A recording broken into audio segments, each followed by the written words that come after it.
La 4G Batelma vous présente Ni Vavao.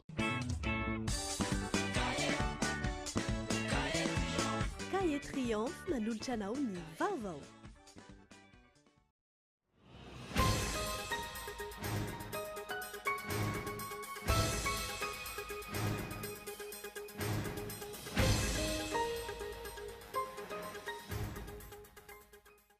Hisy ny fiaonam-ben'ny diaspora hodinina manokana amin'izany anjara toeran'izy ireo eo amin'ny fampandrosoana ny firenenany aviny.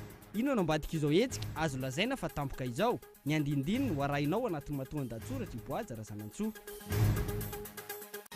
Tsy ny teto Antananarivo ihany na azo ny anjarany avy amin'ny tanora malagasy miaramiainga ihany koa ny zaza tao amin'ny faritany Tomasina, zaza manjato no nahazo tombotsoa tamin'ny didipoitra Vaobe.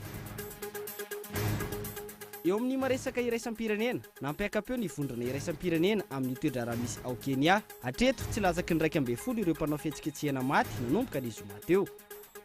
Ny andindin'izay arahinao afaka fotoana fohy.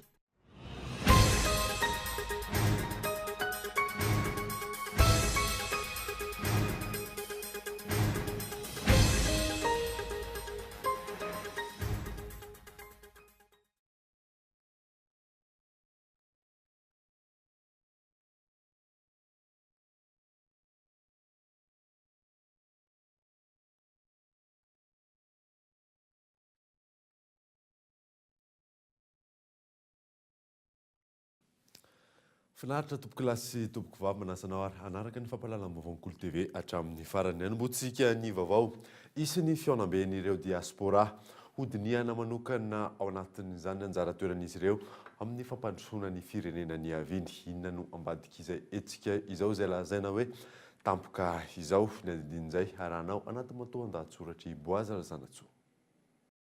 Ho tanterahana eto an-drenivohitry Madagasikara ny 20 ka hatramin'ny 20 ny volana Oktobra ho avy izao ny fiaonam-ben'ireo malagasy monina ny ivelany ary mivondrona anatin'ny diaspora. Ity fitondrana ity no nilazan'izany sy nanamafy fa kitro ifaharan'ny politika mpampandrosoana eto Madagasikara ny fisian'ny diaspora. Marihana fa voalohany izao no hisy hetsika toy izao ka tsy mahagaga raha mametra-panontaniana ny maro. Ino indray no ambadika izao?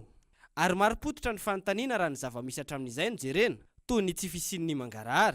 Hatramin'izay mantsy dia toa tsy voaresaka firy ny momba io vondrona io. Tsy hay loatra hoe inona moa ny tena toerany marina, ahoana no momba azy ireo. Ny fahafahana manana zom-pirenena malagasy ho an'ireo izay sady manana ny zom-pirenena hafa, ahoana ny zo hifidy. Raha ny sehatry ny fampandrosoana no jerena dia tsy hay ny tsy ahatsy hay ny ezaka manokana nataon'ny fitondrana tsiranana tamin'ny repoblika voalohany.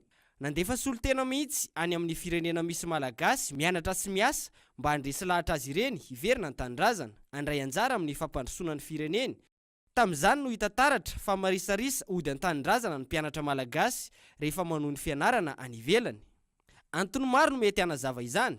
Ny voalohany amin'izany dia ny fahazoan'izy ireo tombotsoa betsaka kokoa any anjoro-tany noho ny eto amin'ny firenena.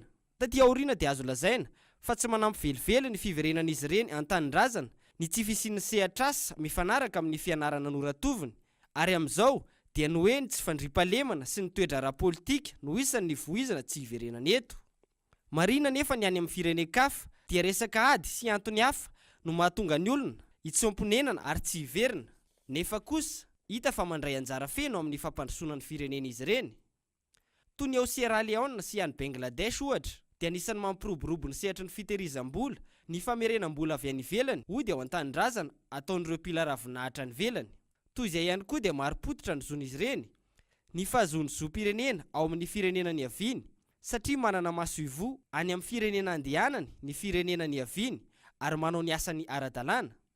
Toe-javatra izay tsy afaka ampitahaina amin'ny zava-misy eto amintsika satria amin'izao ora itenenana izao. Iray taona mahery alohan'ny fiafaran'ny fepitaona iasan'ny fitondrana ankehitriny dia mbola maro ireo firenena any ivelany tsy ahitana maso ivoho malagasy. Ka ahoana ary izany? Politika nasionaly ho amin'ny fampandrosoana hoe vonona ny amin'izany marina ve ireo mpila ravinahitra any ivelany? Ary ny fitondrana vonona anao ny ezaka mifanaraka amin'izany ve? Toa ny fanokafana ireo maso ivoho any ivelany sy ny fametrahana amin'ny toerany ny maso ivoho, olona tena vonona sy manam-pahaizana ampivoatra ny tombontsoan'ny Madagasikara any ivelany sy anentana ireo malagasy monina any mba handray anjara mavitrika amin'ny fampandrosoana ny firenena. Sa misy ambadika politika mifandraika amin'ny fifidianana filoham-pirenena atsoatsy izao hetsika tampoka izao. Iaraha mahita eo ny valiny. Ny isan'ireo avy amin'ny fivoriana io sy ny hoe iza no andray an-tanana ny lany amin'izany dia efa azo hitarafana ny tena antony sy izay mety andrasana amin'izany. Toan'ny teto Antananarivo tsy tanteraka ihany koa ny fankalazan'ny antoko tiako Madagasikara ny 15 taona ny taona Toamasina antony ny tsy fahazahoan-dalana avy amin'ny préfet de police tany an-toerana fanadidina. Ravamaina ny etsika nokasain'ny antoko tim na ny tiako i Madagasikara ho tanterana tany Toamasina tafiditra indrindra anatin'ny fankalazana ny 15 taona ny ijoroan'ity antoko ity. Tany an-toerana ny filompanorona ny antoko, saingy tsy totosa araka ny tokony ho izy izay etsika nokasain'izy ireo ho tanterana izay, noho ny tsy fahazahoana ny fahazahoan-dalana avy amin'ny préfet de police. Etsika izay no heverina ho tanterana tao an-tokotany malalaky ny Magro noho izao voasakana izao. Tsy manan-kery ary tsy mitombona ny décision izay raisin'ny préfet hoe tsy mahazo mankalaza ny anniversaire ny eo amin'ny Magro ny tim. Ina ny antony voalohany anniversaire aloha izy araka ny resahako anareo teo. 15 taona ny tiako Madagasikara. Faharoa any amin'ny toerana zay ana olona privé na fikambanana Magro zany zany tompon'izany. Zato isan-jato fa tsy misy mifangaro amin'izany. Dia efa hiditra any an-trano ary zany dia angataka ny angia préfet de police ny Toamasina hoe hiditra any an-trano zay préfet fa dia autorisation. Ny préfet de police moa zany dia nilaza mihitsy hoe baiko nidina avy any angia premier ministre io. Andrasana ny toy nyty raharaha ity, hijanona treto sa natanteraka hatrany fankalazana ny antoko tim na tsy mahazo alalana amin'izany aza. Ny fihetsika sy ny faneho-kevitry ny filompanorona ny antoko izay manakina ny fomba fiasan'izao fitondrana izao, saingy mampametra-panontaniana hatrany mpanara-baovao ny antony tsy hijoroana ho mpanohitra na eo ary ny fananana solombavambahoaka maro. Inona ihany koa ny tsy halany anatin'ny birao maharitra eo anivon'ny antenimieram-pirenena. Fitinina aminao anatin'ity fanadidina manaraka ity ny faneho-kevitra ny songadina tao anatin'ny fandaharana Ankitso-Po farany teo izay niresahana mahakasika ny fampihavanam-pirenena eto Madagasikara sy ny fananganana ny rafitra misahana izany Fezo Ravaly. Mpanao politika roa no nivahiny tao amin'ny fandaharana Ankitso-Po ny zoma 20 aogositra lasa teo. Randriamanantsoa-Tabera sy Andriano Wilson José no niady hevitra mikasika amin'ny fampihavanam-pirenena. Raha amin'ny fanazavana tsindry avy amin'ireo fiarahamonina iraisam-pirenena ity fananganana rafitra vaovao ity. Midika izany fa tsy finiavana avy amin'ny samy malagasy ty endrika fampihavanana ty riana napetraka ity ho hiatrany ireo mpiady hevitra. Nambaran'izy ireo fa tsy izy io endrika fampihavanam-pirenena tiana joro io. Feno katsikatsi politika raha teo ilay fifantenana izay mpikambana ao anatin'ilay rafitra vaovao. Sy izy io nefa debaraka teneny José Kely teo azafady fa zay moa alalany malagasy anazy José Kely araka teneny teo efa tany Maputo zany efa tany Addis Abeba dia efa niresahana an'io. Misy olo zany sy manatombo soa raha ohatra ka piariny io voatonontonona angamba ny zavatra arovany. Ngasika zany calcul azahoana sosy fotsiny zay tadavitsika malagasy asika nianatra zany ka eo zany no manahirana amin'ity texte ity asika amin'le texte io texte io zany dia efa nilavinay aty amin'ny CRN amin'ny CNR efa nanao amandemany io zay sy mety io tetika politika hafahafa eo 11 tendreny président io 11 io critère onandray zany anenjeny président républicain io mbola gidragidy io apiady asika io apiady asika io raika amby folo inona ndray ny critère io raha ny komity fampihavanam-pirenena no lasa miteraka disadisa zany hoe miteraka fanolanana tombony ray zay ve no entitsika ampihavana reo olona reo matony nanao candidature zany dia olona mihevitra fa manana traikefa am'izany manana finiavana am'izany dia le olona tsy lany eo jereo fa manoka misy olona menimena dia misy kajikajy politika aloha raha tsisy kajikajy politika sao dia asa jamba angambahako. Manay ny mety hisy hankorontana azy reto mpiady hevitra ao aorian'ny fifantenana farany izay andravitra ny komity fampihavanam-pirenena avy amin'ireo kandida nirotsaka kanefa tsy niantefahany safidin'ny komity mpifantana. Mbola mila fanabeazana lavitretsaka amin'ny fampihavanana raha tiana hitoetra marina ary tsy ny lafin'ny politika irery ihany no mila fampihavanana fa eo dia eo ny tantara ny lafin'ny toe-karena ary kulturaly ho hiatrany reto mpanao politika roa reto nandritra io fandaharana io. Mbola azonao atao tsara ny manaraka amin'ny fandaharana mandritra ny famerenana amin'ny talata tolakandro avy izao amin'ny 2 ora. Lafim-baovao hafa kosa indray dia tsy niteto Antananarivo any nahazo ny anjarany avy amin'ny tanora malagasy miara-miainga ihany koa ny zaza tao amin'ny faritanin'ny Toamasina. Zaza manjatony nahazo tombontsoa tamin'ny didy paotra faobe fanidin'io nasaina. Tsy mitaza-potsy ny fahasahiranana mahazo ny vahoaka malagasy amin'izao fotoana izao ny tanora malagasy miara-miainga. Taorian'ny hetsika didy paotra faobe no tanterana tamin'ny komina maro teto Antananarivo. Ny tany Toamasina indray no nanohizan'ny TMMM ny asa sosialy fanaony. Ankiza maherin'ny zato no vita asoavana ny sabotsy 12 Aogositra teo tao amin'ny moské Mangarivotra Nord. Azo sokajina agnatin'ny kolotsainan'ny malagasy ny magnano forazaza. Indrindra fa rehefa andro irina karanjao. Ka zay natonga zay malagasy miara-miainga tariny ajo Andriana Narvelo. Nagnano zao hetsika zao memem-poagna na miagnany ponina malagasy eto Toamasina satria tsapa sy hita fa sahirana dia sahirana ny vahoaka malagasy. Ny faharesen-dahatra fa ny fampandrosoana dia miainga avy ny fotony. Izay no isany nanosika ny tanora malagasy miara-miainga tany Toamasina andray andraikitra anatanteraka asa sosialy toy izao raha ny fanazavana. Amin'ny fifanampiana manomboka ty fotony izay iarahana mahita ankehitriny fa tena sahirana dia sahirana na amorany zanany aza tsy vita ny sasany. Dia ialana tsiny amin'ilay tena fa nanao an'ity zahay ahafantara ny vahoaka malagasy fa tena mijery fotony ny malagasy miara-miainga. Nankasitraka ny asa fitsinjovana ny vahoaka malagasy toy izao ireo ray aman-dreny nahazo tombontsoa tamin'ity didy paotra faobe ity. Nisaotra ny filompanorona ny antoko malagasy miara-miainga ajo Andriana Narvelo fa ihany koa ny mpikambana eo anivon'ny tanora malagasy miara-miainga. Zay zegny efa mangetahedy tena baka zanakana efa zay tsy vola. Dia tamin'ity hoe misy natao salama tamin'ny moské raha io dia tonga zay nagnano na silamo izy na tsy silamo afaka magnano samby afa-podolo olo jiaby. Na lakilaky dia efa vita nefa olo maro. Tsisy vola laigna taminay na ny ariary. Raha ny fantatra, itoy hatrany ny fanampiana ny vahoaka malagasy manoloana ny asarotry ny fiainana amin'izao fotoana izao izay ho tanterahany ny tanora malagasy miara-miainga ary isandrahaka amin'ny sehatra maro. Tanjona amin'izany hoy ny tompona andraikitra ny ampiainga ny fampandrosoana avy eny ifotony. Alohan'ny anarantsika ny toy ny vaovao ireto misy dokavarotra.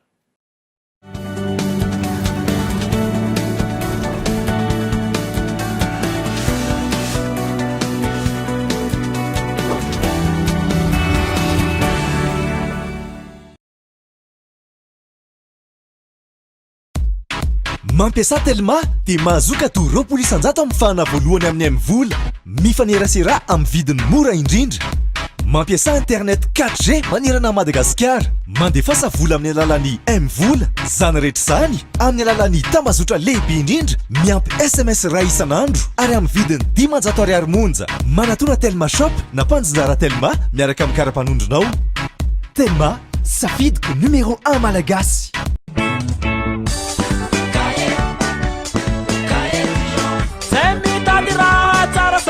Carapenta, wanisana kesire pianata. Sing the matunga isa hai mapiasizi. Yunu luka sumu tenga sarubidi. Tenga mazapati satpapia sanda kanado. Mapasutu matente kulia fatarani.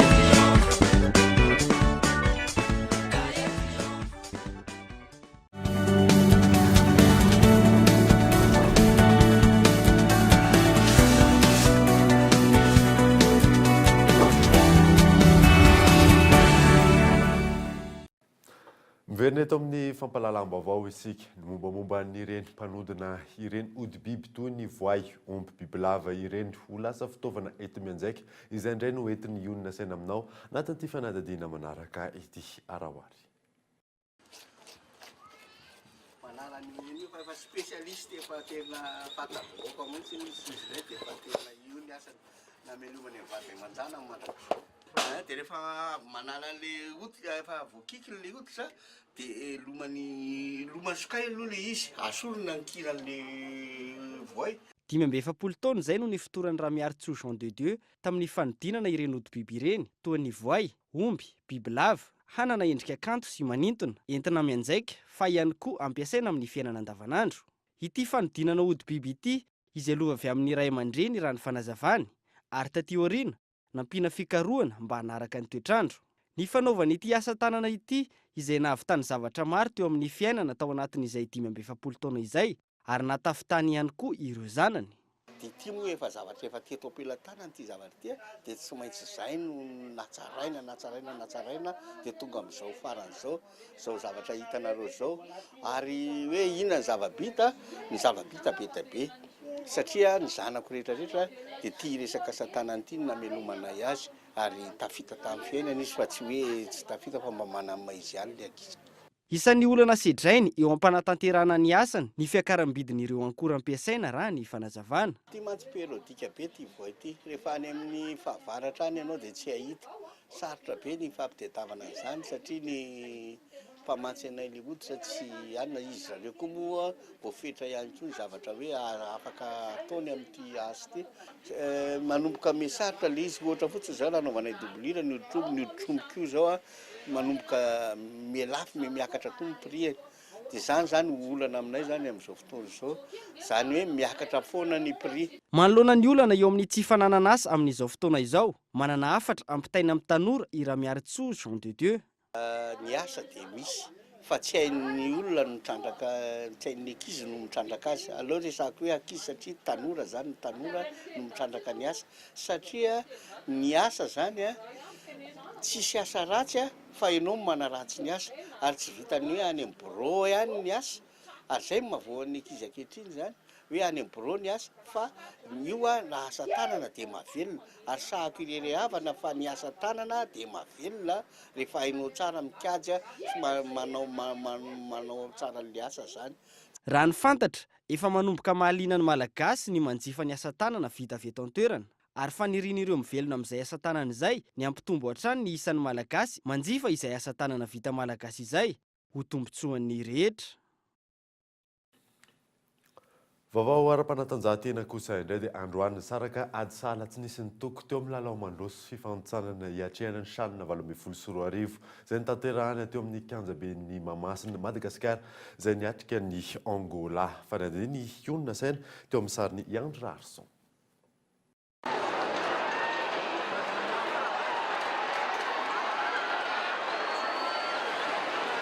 Aotrany ohatra izay no isan'ny isarahan'ny Barian'i Madagasikara sy ny ekipa pirenena angolaise tamin'ity androany ity nandritra ny lalao mandroso fifanitsanana hiatrehana ny shanina 24 izay nitanterahana tetsy amin'ny kianjaben'ny Mahamasina.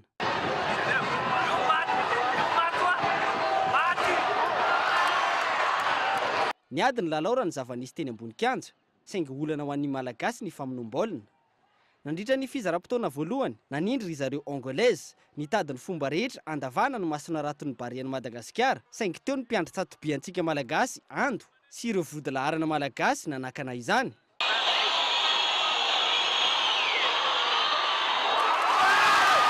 Nanova-paikady ny mpanazatra malagasy teo amin'ny fizaram-potoana faharoa nampiditra ireo mpilalao irakiraka mitsorika sy aingam-pandeha saingy tsy nanova ny isa izany.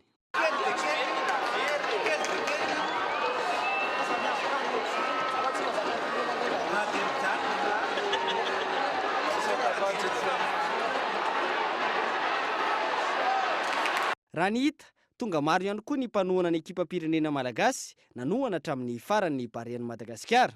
Sakatsika tsara i Angola hoy ireo teknisian'ny baolina kitra raha ireny lalao nasehony ireny ary tombono antsika ny sahala aotrany aotra. Ny famonom-baolina no amafisina mialohan'ny lalao miverina ny sabotsy 20 aogositra izay ho tanterahana any Luanda ny vohitry Angola.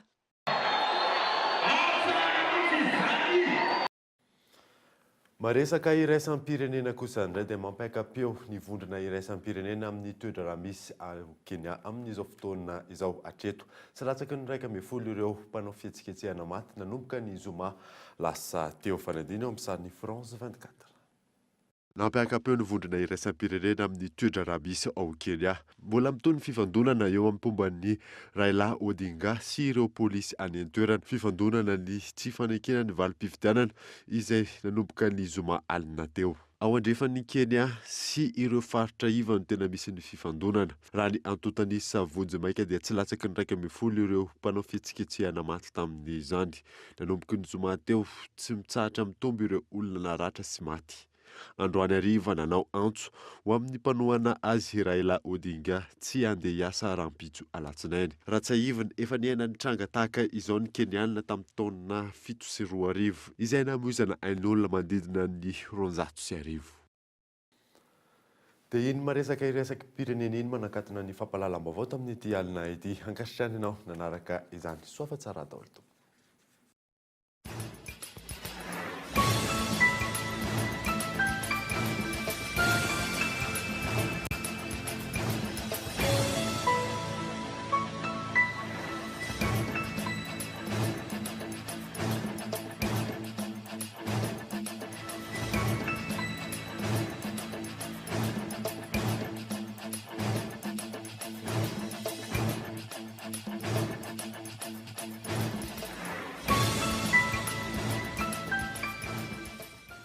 La 4G by Telma vous a présenté Ni Vavao.